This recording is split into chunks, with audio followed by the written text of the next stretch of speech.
ಹಬ್ಬಕ್ಕೋಸ್ಕರ ಬೇಳೆ ಒಬ್ಬಟ್ಟು ಯಾವ ರೀತಿ ಮಾಡೋದು ಅಂತ ತೋರಿಸಿದ್ದೀನಿ. ತುಂಬ ಸಾಫ್ಟಾಗಿ ರುಚಿಯಾಗಿರುತ್ತೆ. ಫುಲ್ ಡೀಟೇಲ್ಸ್ ಆಗಿ ತೋರಿಸಿದ್ದೀನಿ. ನೋಡ್ಕೊಳ್ಳೋಣ ಬನ್ನಿ ಯಾವ ರೀತಿ ಅಂತ. ಮೊದಲಿಗೆ ನಾನಿಲ್ಲಿ ಹೋಳಿಗೆಯ ಮೇಲ್ಗಡೆ ಕವರಿಂಗೋಸ್ಕರ ಕಣಕನ ರೆಡಿ ಮಾಡ್ಕೊಳ್ತಾ ಇದ್ದೀನಿ. ಅದಕ್ಕೋಸ್ಕರ 1/4 ಕಪ್ಪಿನಷ್ಟು ನಾನು ಚಿರೋಟಿ ರವೆ ಹಾಕ್ಕೊಂಡಿದ್ದೀನಿ. ಚಿರೋಟಿ ರವೆ ಹಾಕ್ಕೊಂಡು ಅದಕ್ಕೆ ಸ್ವಲ್ಪ ನೀರನ್ನು ಹಾಕ್ಕೊಂಡ್ಬಿಟ್ಟು ಅದನ್ನು ಮಿಕ್ಸ್ ಮಾಡಬೇಕು. ನಾನು ತೋರಿಸೋ ಹದದಲ್ಲೇ ಮಿಕ್ಸ್ ಮಾಡ್ಕೊಳ್ಳಿ. ಚಿರೋಟಿ ರವೆ ಇದು, ಬೇರೆ ಯಾವ ರವೆನೂ ಹಾಕಬೇಡಿ, ಚಿರೋಟಿ ರವೆನೇ ಚೆಂದ, ಅದನ್ನೇ ಹಾಕಬೇಕು. ಸ್ವಲ್ಪ ನೀರನ್ನು ಹಾಕಿಬಿಟ್ಟು ಕ್ಲೀನಾಗಿ ಈ ರೀತಿ ಮಿಕ್ಸ್ ಮಾಡಿಬಿಟ್ಟು ಇದನ್ನು ಸ್ವಲ್ಪ ಹೊತ್ತು ನೆನೆಯೋದಕ್ಕೆ ಬಿಟ್ಬಿಡಬೇಕು.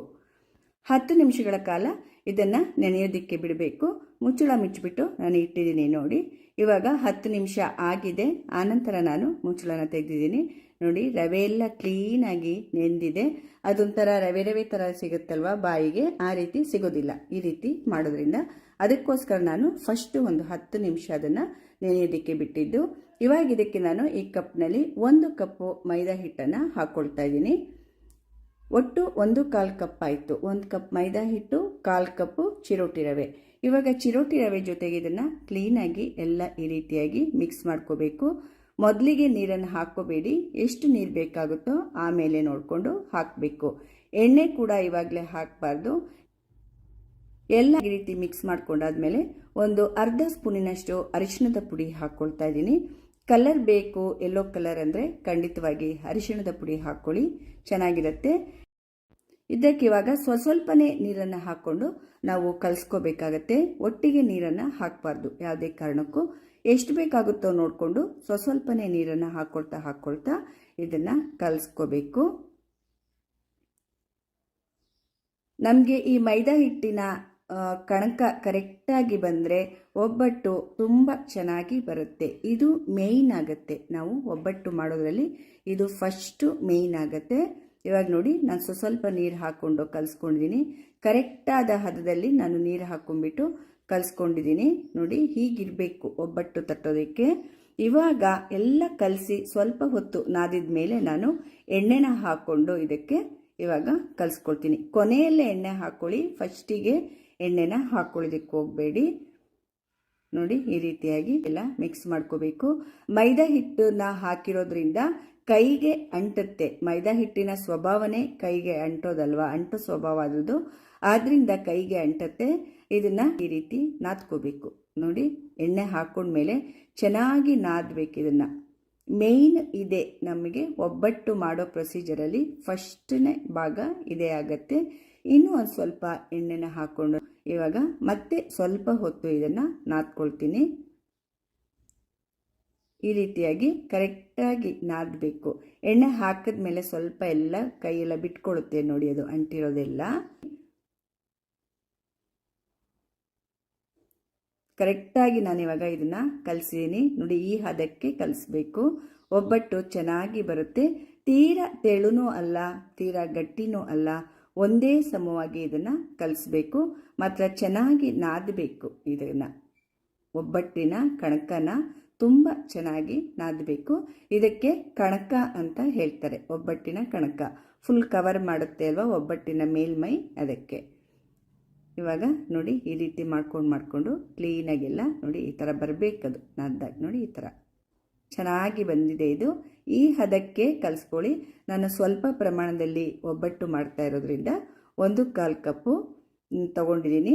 1 ಕಪ್ಪು ತೊಗರಿಬೇಳೆನ ನಾನು ತಗೊಳ್ತೀನಿ. ಅದಕ್ಕೋಸ್ಕರ 1/4 ಕಪ್ಪು ತಗೊಂಡಿದ್ದೀನಿ ಮೈದಾ ಹಾಗೂ ರವೆನ. ಇಲ್ಲಿ ನೋಡಿ, ಗ್ಯಾಸ್ ಮೇಲೆ ಒಂದು ಪಾತ್ರೆ ಇಟ್ಕೊಂಡಿದ್ದೀನಿ. ಪಾತ್ರೆಗೆ ನೀರು ಹಾಕ್ಕೊಂಡಿದ್ದೀನಿ. ಹೆಚ್ಚು ಕಡಿಮೆ ಅದು 2 ಲೀಟರ್ನಷ್ಟು ನೀರಿದೆ. 2 ಲೀಟರ್ ನೀರಿದೆ. ಇದನ್ನು ಕುದಿಯೋದಕ್ಕೆ ಬಿಡಬೇಕು ನೀರನ್ನು.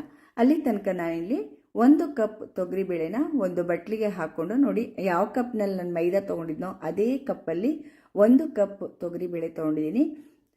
ಅದನ್ನು ಕ್ಲೀನಾಗಿ ತೊಳೆದ್ಬಿಟ್ಟು ನಾನು ಇವಾಗ ನೀರು ಕುದೀತಿರುವಾಗ ಅದಕ್ಕೆ ಹಾಕ್ಕೊಳ್ತಾ ಇದ್ದೀನಿ. ನೀರು ಮಾತ್ರ ಕುದ್ದ ನಂತರನೇ ನೀವು ತೊಗರಿಬೇಳೆನ ಹಾಕಬೇಕು. ಕ್ಲೀನಾಗಿ ತೊಳೆದ್ಬಿಟ್ಟು ಹಾಕಿ ಮಿಕ್ಸ್ ಮಾಡ್ಕೊಳ್ತಾ ಇದ್ದೀನಿ ನೋಡಿ. ಸ್ವಲ್ಪ ಎಣ್ಣೆ, 1 ಸ್ಪೂನ್ನಷ್ಟು ಎಣ್ಣೆ ಹಾಕ್ಕೊಳ್ತಾ ಇದ್ದೀನಿ. ಚೆನ್ನಾಗಿ ಬೇಯುತ್ತೆ ಬೇಳೆ. ಆದ್ದರಿಂದ ನಾನು 1 ಸ್ಪೂನ್ನಷ್ಟು ಎಣ್ಣೆ ಹಾಕಿ ಮತ್ತೆ ಎಲ್ಲ ಕೈ ಆಡಿಸ್ಕೊಳ್ಬೇಕು. ಎಣ್ಣೆ ಹಾಕಿದ ನಂತರ ಇದನ್ನು ಬೇಯೋದಕ್ಕೆ ಬಿಟ್ಬಿಡಬೇಕು. ಮುಚ್ಚಳ ಮುಚ್ಚೋದ್ರಿಂದ ಮೇಲೆ ಉಕ್ಕಿ ಎಲ್ಲ ಕಡೆ ಚೆಲ್ಬಿಡುತ್ತೆ. ಆದ್ದರಿಂದ ಹಾಗೆ ಬೇಯೋದಕ್ಕೆ ಬಿಟ್ಬಿಡಿ. ನೋಡಿ, ಇವಾಗ ಚೆನ್ನಾಗಿ ಕುದ್ದು ಬೆಂದಿದೆ. ನೀರೆಷ್ಟು ಕಡಿಮೆ ಆಗಿದೆ ನೋಡಿ. ಈ ರೀತಿಯಾಗಿ ಬೇಳೆ ಬೇಯಬೇಕು. ಚೆನ್ನಾಗಿ ಬೇಳೆ ಒಡ್ಕೊಂಡಿರಬೇಕು. ನೋಡಿ, ನಾನು ತೋರಿಸ್ತಾ ಇದ್ದೀನಿ ನೋಡಿ. ಬೇಳೆ ತುಂಬ ಚೆನ್ನಾಗಿ ಬೆಂದಿದೆ. ಇದು ಈ ರೀತಿಯಾಗಿಯೇ ಬೇಳೆ ಬೇಯಬೇಕು. ಆವಾಗ ಒಬ್ಬಟ್ಟು ತುಂಬ ಸ್ಮೂತಾಗಿ ಬರುತ್ತೆ. ಈ ರೀತಿ ಬೇಳೆ ಬೆಂದಾಗ ನೋಡಿ, ಈ ಥರ ಈ ರೀತಿಯಾಗಿ ಬೇಳೆ ಈ ರೀತಿ ಮಾಡಿದಾಗ ಅದು ನಮಗೆ ಹಿಟ್ಟಿನ ಥರ ಸಿಗಬೇಕು ಬೇಳೆ. ಆವಾಗ ಒಬ್ಬಟ್ಟು ತುಂಬಾ ಚೆನ್ನಾಗಿ ಬರುತ್ತೆ. ಹಾಗೂ ಒಬ್ಬಟ್ಟಿನ ಸಾಂಬಾರು ಕೂಡ ನಾವು ಈ ರೀತಿ ಬೇಳೆ ಬೇಯಿಸೋದ್ರಿಂದ ಒಬ್ಬಟ್ಟಿನ ಸಾಂಬಾರು ಕೂಡ ತುಂಬ ಚೆನ್ನಾಗಿರುತ್ತೆ. ಒಬ್ಬಟ್ಟಿನ ಸಾಂಬಾರು ರೆಸಿಪಿ ಮೊದಲೇ ತೋರಿಸಿದ್ದೀನಿ, ನಾನು ಲಿಂಕ್ ಹಾಕಿರ್ತೀನಿ, ನೋಡ್ಕೊಳ್ಳಿ. ಸಾಂಬಾರು ರೆಸಿಪಿ, ಒಬ್ಬಟ್ಟಿನ ರೆಸಿಪಿ ಜೊತೆ ಲಿಂಕ್ ಹಾಕಿರ್ತೀನಿ, ನೋಡ್ಕೊಳ್ಳಿ. ಇವಾಗ ಇದನ್ನೆಲ್ಲ ನೋಡಿ ನಾನು ಈ ರೀತಿ ಬಸ್ಕೊಳ್ತಾ ಇದ್ದೀನಿ. ಕೆಳಗೆ ಒಂದು ಪಾತ್ರೆ ಇಟ್ಟಿದ್ದೀನಿ, ಮೇಲ್ಗಡೆ ಈ ರೀತಿ ಜಾಲರಿ ಇಟ್ಟಿದ್ದೀನಿ. ಅದರ ಸಹಾಯದಿಂದ ಎಲ್ಲ ಕ್ಲೀನಾಗಿ ಬಸ್ಕೊಂಡಿದ್ದೀನಿ ನೋಡಿ. ಕೆಳಗಡೆ ನೋಡಿ ಬೇಳೆ ಕಟ್ಟಿದೆ, ಬೇಳೆ ರಸ ಇದೆ. ಇವಾಗ ನಾವು ಒಬ್ಬಟ್ಟಿನ ಹೂರ್ಣಕ್ಕೆ ರೆಡಿ ಮಾಡ್ಕೊಳ್ಳೋಣ. ಪಾತ್ರೆ ಇಟ್ಕೊಂಡಿದ್ದೀನಿ, ಬೇಳೆ ಬೇಯಿಸಿದ್ನಲ್ಲ ಅದೇ ಪಾತ್ರೆನೇ ಇಟ್ಕೊಂಡಿದ್ದೀನಿ. ಅದಕ್ಕೆ ಇವಾಗ ಬೆಂದಂತಹ ಬೇಳೆನ ಹಾಕ್ಕೊಂಡಿದ್ದೀನಿ. ಬೆಲ್ಲ ಹಾಕ್ಕೊಳ್ತಾ ಇದ್ದೀನಿ. ಕೂಟಿ ಪುಡಿ ಮಾಡಿದಂತಹ ಬೆಲ್ಲನ ಹಾಕ್ಕೊಳ್ತಾ ಇದ್ದೀನಿ.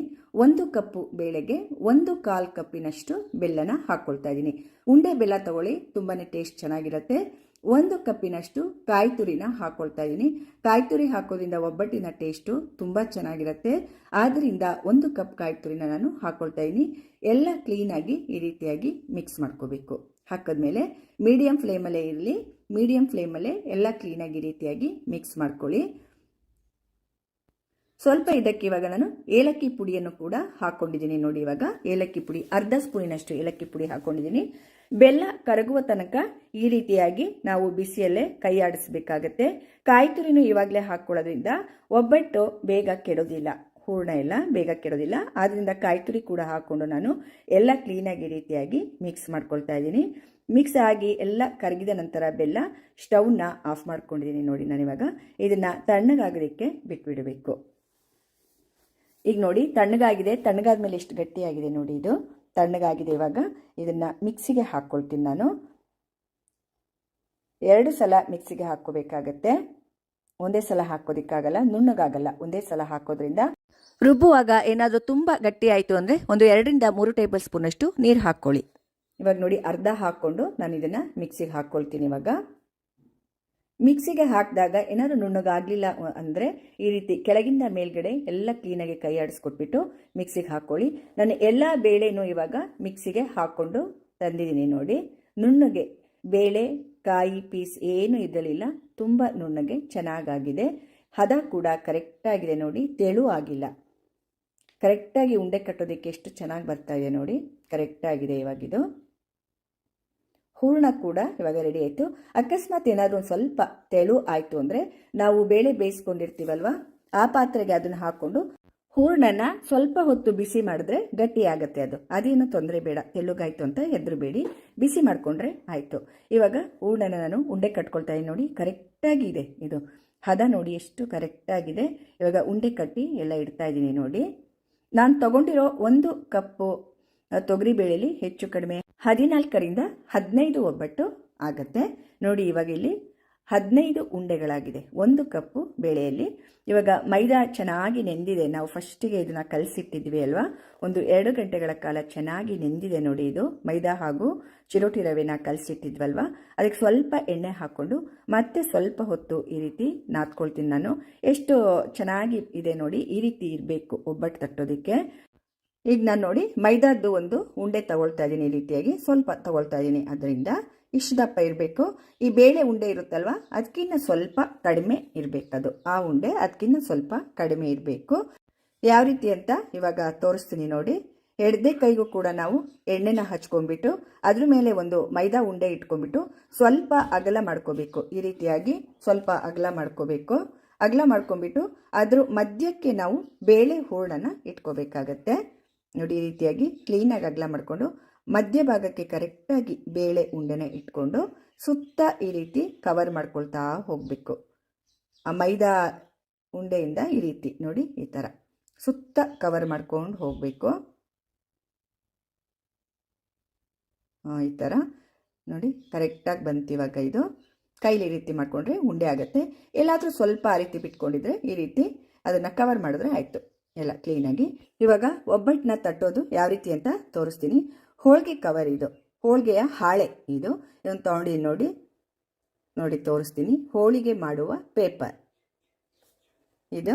ಈ ರೀತಿ ಎಲ್ಲ ಅಂಗಡಿಗಳಲ್ಲಿ ಕೂಡ ಸಿಗತ್ತೆ, ನೀವು ಕೇಳ್ಬೋದು. ದಿನಸಿ ಅಂಗಡಿಗಳಲ್ಲೆಲ್ಲ ಸಿಗತ್ತೆ, ಅಥವಾ ಈ ಕವರ್ ಎಲ್ಲ ಮಾರ್ತಾ ಇರ್ತಾರಲ್ವ ಆ ರೀತಿ ಅಂಗಡಿಗಳಲ್ಲೂ ಸಿಗತ್ತೆ. ಅದ್ರ ಮೇಲೆ ಈಗ ನಾನು ಎಣ್ಣೆನ ಸವರ್ಕೊಳ್ತಾ ಇದ್ದೀನಿ. ಕ್ಲೀನಾಗಿ ಒಂದ್ಸಲ ಎಲ್ಲ ಒದ್ದೆ ಬಟ್ಟೆಯಿಂದ ಒರೆಸ್ಕೊಂಡಿದ್ದೀನಿ ನಾನು. ಆಮೇಲೆ ಎಣ್ಣೆನ ಕ್ಲೀನಾಗಿ ಎಲ್ಲ ಕಡೆ ಹಚ್ಕೋಬೇಕು. ಅದ್ರ ಮೇಲೆ ನಾನೀಗ ಉಂಡೆನ ಇಟ್ಕೊಳ್ತಾ ಇದ್ದೀನಿ, ಒಬ್ಬಟ್ಟಿನ ಉಂಡೆನ ಇಟ್ಕೊಳ್ತಾ ಇದ್ದೀನಿ. ಇಟ್ಕೊಂಡ್ಬಿಟ್ಟು ಎಲ್ಲ ಕೆಳಗಡೆ ಏನಾದರೂ ಮೈದಾ ಆ ರೀತಿ ಹೋಗಿದ್ರೆ ಸ್ವಲ್ಪ ಹೀಗೆ ಮೇಲ್ಗಡೆಗೆ ಮಾಡ್ಕೊಳ್ಳಿ, ಚೆನ್ನಾಗಿ ಬರುತ್ತೆ ಒಬ್ಬಟ್ಟು. ಸೈಡ್ ಎಲ್ಲ ಮೈದಾನೇ ಆಗಲ್ಲ, ಈವನ್ ಆಗಿ ಎಲ್ಲ ಕಡೆ ಸ್ಪ್ರೆಡ್ ಆಗಿ ಚೆನ್ನಾಗಿ ಬರುತ್ತೆ. ಇವಾಗ ಅದ್ರ ಮೇಲೆ ಒಂದು ಕವರ್ ಹಾಕೊಳ್ತೇನೆ. ಆ ಕವರ್ಗೂ ಕೂಡ ನಾನು ಕೆಳಗೆ ಭಾಗಕ್ಕೆ ಎಣ್ಣೆನ ಸವರ್ಕೊಂಡಿದ್ದೀನಿ. ನೋಡಿ ಕೈಯಲ್ಲಿ ಈ ರೀತಿ ಮಾಡ್ಕೊಳ್ತಾ ಹೋಗಬೇಕು.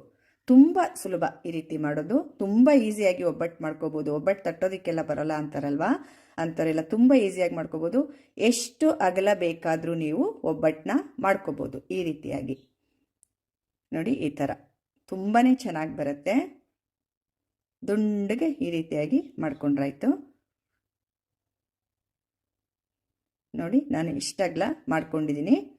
ನಾನು ತಗೊಂಡಿರೋ ಉಂಡೆಗೆ ಇಷ್ಟ ಅಗಲ ಕರೆಕ್ಟ್ ಆಗಿದೆ. ಇವಾಗ ಎಲ್ಲ ಕಡೆ ಈವನ್ ಆಗಿ ಒಂದೇ ಥರ ಮಾಡ್ಕೊಳ್ಳಿ.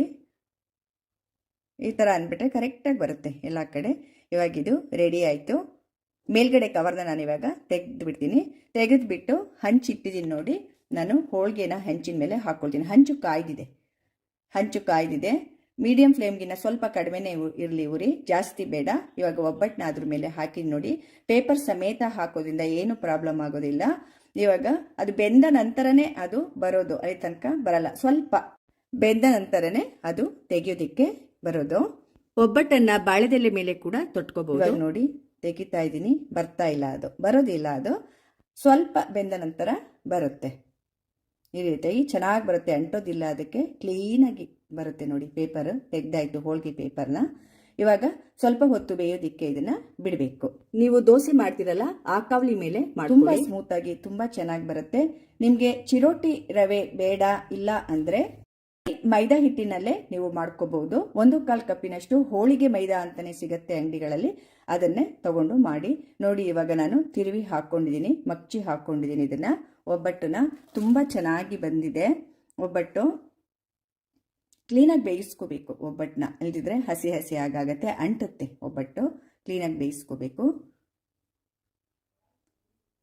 ಈ ಭಾಗನು ಬೆಂದ ನಂತರ ಮತ್ತೆ ಇದನ್ನ ತಿರುವಿ ಹಾಕೋಬೇಕು. ಗ್ಯಾಸ್ ಉರಿ ಮೀಡಿಯಂ ಫ್ಲೇಮ್ಗಿನ್ನ ಸ್ವಲ್ಪ ಕಡಿಮೆನೇ ಇರಲಿ, ಜಾಸ್ತಿ ಇರೋದು ಬೇಡ. ಇವಾಗ ಮತ್ತೆ ತಿರುವಿ ಹಾಕ್ಕೊಳ್ತಾ ಇದ್ದೀನಿ ನೋಡಿ. ಈ ರೀತಿಯಾಗಿ ಉಬ್ಬಬೇಕು ಒಬ್ಬಟ್ಟು, ಅವಾಗ ತುಂಬ ಸ್ಮೂತಾಗಿ ಬರುತ್ತೆ. ಚೆನ್ನಾಗಿ ಬಂದಿದೆ ಈ ಒಬ್ಬಟ್ಟು. ನಾನು ತೋರಿಸಿರೋ ರೀತಿಲೇ ನೀವು ಒಬ್ಬಟ್ಟನ್ನು ಮಾಡಿದ್ರೆ ತುಂಬ ಚೆನ್ನಾಗಿ ಬರುತ್ತೆ ಒಬ್ಬಟ್ಟು. ತುಂಬ ಸ್ಮೂತಾಗಿ ಕೂಡ ಇರುತ್ತೆ, ರುಚಿಯಾಗಿಯೂ ಕೂಡ ಇರುತ್ತೆ. ಒಂದು ಪ್ಲೇಟ್ಗೆ ತೆಗೆದಿಟ್ಕೊಳ್ತಾ ನೋಡಿ. ಸಡನ್ನಾಗಿ ಇದನ್ನು ಮಡ್ಚೋದಿಕ್ಕೆ ಹೋಗಬೇಡಿ, ಅಂಟುತ್ತೆ. ತಣ್ಣಗಾದ್ಮೇಲೆ ಅದನ್ನು ಮಡ್ಚಿಬಿಟ್ಟು ಇಟ್ಕೊಂಡ್ರೆ ಆಯಿತು. ಇವಾಗ ಇನ್ನೊಂದು ಒಬ್ಬಟ್ಟನ್ನು ಎಣ್ಣೆ ಸವರ್ಬಿಟ್ಟು ನಾನು ತಟ್ಕೊಳ್ತಾ ಇದ್ದೀನಿ ನೋಡಿ. ಕೈಯಲ್ಲೇ ತಟ್ತಾ ಇದ್ದೀನಿ.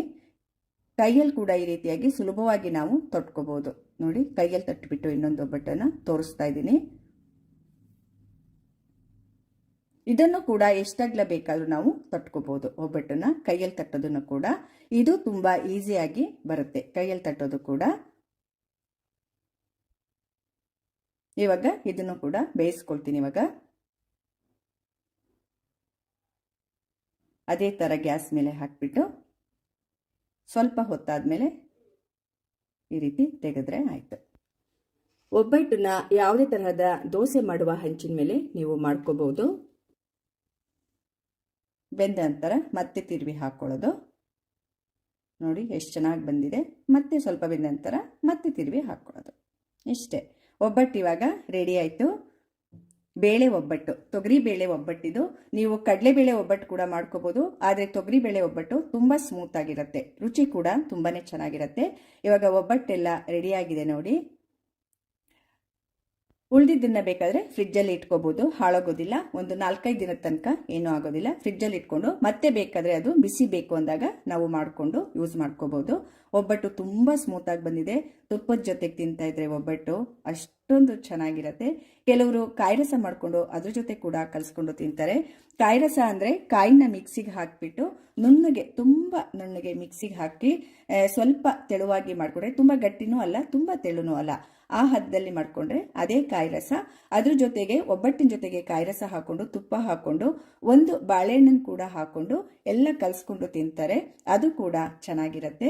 ಮಾವಿನ ಹಣ್ಣಿನ ಕಾಲದಲ್ಲಿ ಮಾವಿನ ಹಣ್ಣಿನ ಶೀಕರಣೆ ಜೊತೆ ಕೂಡ ತಿಂತಾರೆ. ಅದು ಕೂಡ ತುಂಬಾನೇ ಚೆನ್ನಾಗಿರುತ್ತೆ. ಇವಾಗ ನೋಡಿ, ತುಂಬ ಮೃದುವಾದಂತಹ ಸ್ಮೂತ್ ಆದ ಒಬ್ಬಟ್ಟು ಇವಾಗ ರೆಡಿಯಾಗಿದೆ. ನಿಮಗೆಲ್ಲ ಈ ಒಬ್ಬಟ್ಟಿನ ರೆಸಿಪಿ ತುಂಬ ಇಷ್ಟ ಆಗಿದೆ ಅಂದ್ಕೊಂಡಿನಿ. ದಯವಿಟ್ಟು ನನ್ನ ಚಾನೆಲ್ಗೆ ಸಬ್ಸ್ಕ್ರೈಬ್ ಆಗೋದನ್ನು ಖಂಡಿತವಾಗಿ ಯಾರು ಮರಿಬೇಡಿ. ಲೈಕ್ ಮಾಡಿ, ಶೇರ್ ಮಾಡಿ ಹಾಗೂ ಕಮೆಂಟ್ಸ್ ಮೂಲಕ ತಿಳಿಸಿ ಅಂತ ಹೇಳ್ತಾ ಎಲ್ಲರಿಗೂ ನನ್ನ ಧನ್ಯವಾದಗಳು.